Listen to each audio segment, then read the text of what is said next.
Right, welcome back to the channel. Now you might be thinking, Beowulf, isn't that some old dusty poem we used to read in school? Yeah, maybe.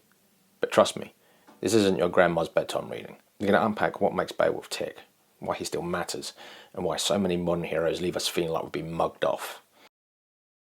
So, who was this Beowulf bloke? He's the star of an Old English epic poem, probably written somewhere around the 8th or 11th centuries. Think Anglo-Saxon England, warrior culture, mead halls, monsters lurking in the shadows. The poem itself is a bit of a historical cocktail. Part mythology, part Germanic folklore, part Christian influence.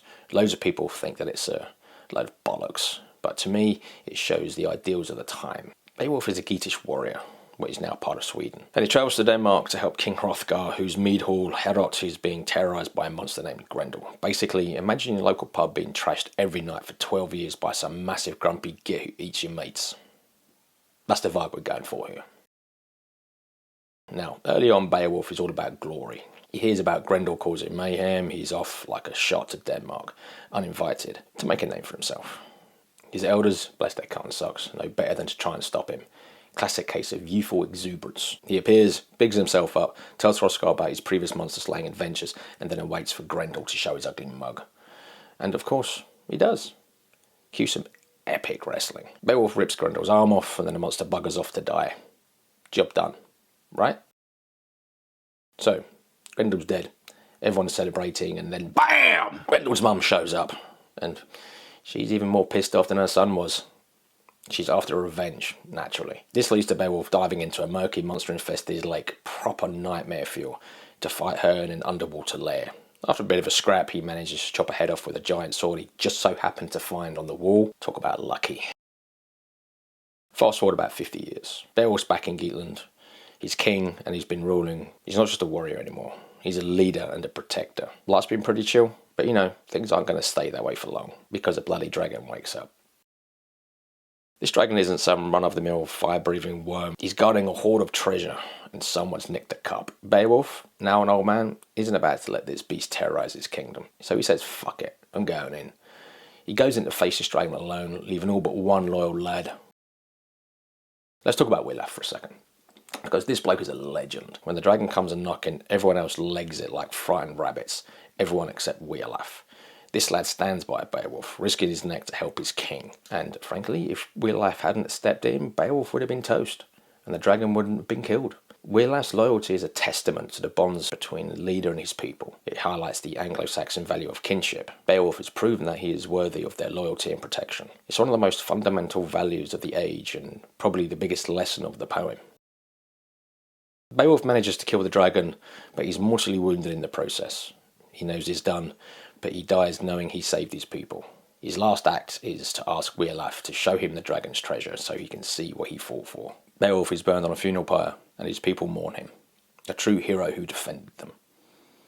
But what happens now?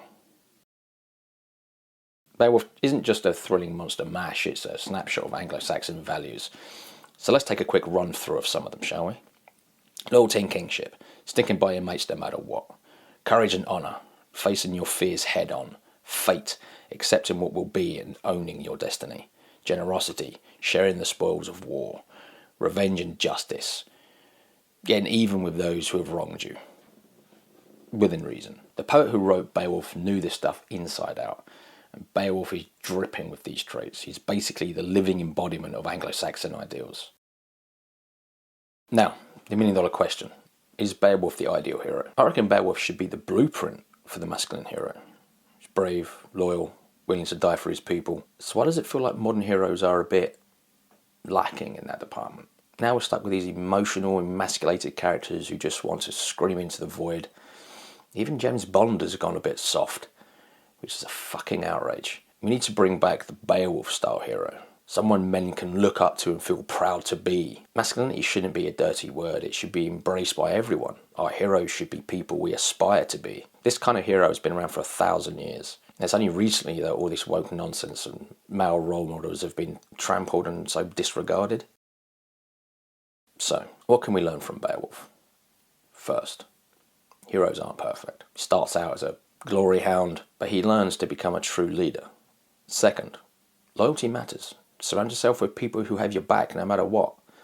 And finally, sometimes you have to stand up and fight, even when the odds are stacked against you. Beowulf isn't just some old poem, it's a reminder of what a hero should be: brave, loyal, willing to put others before himself. It's time to ditch the emasculated nonsense and bring back the action hero. Let me know in the comments what you think. Is Beowulf the ultimate hero? And who are your favourite heroes in modern media? Have a happy Wednesday. Don't forget to subscribe if you're not subscribed, and like the video if you like the video, and I'll see you Friday. BAM!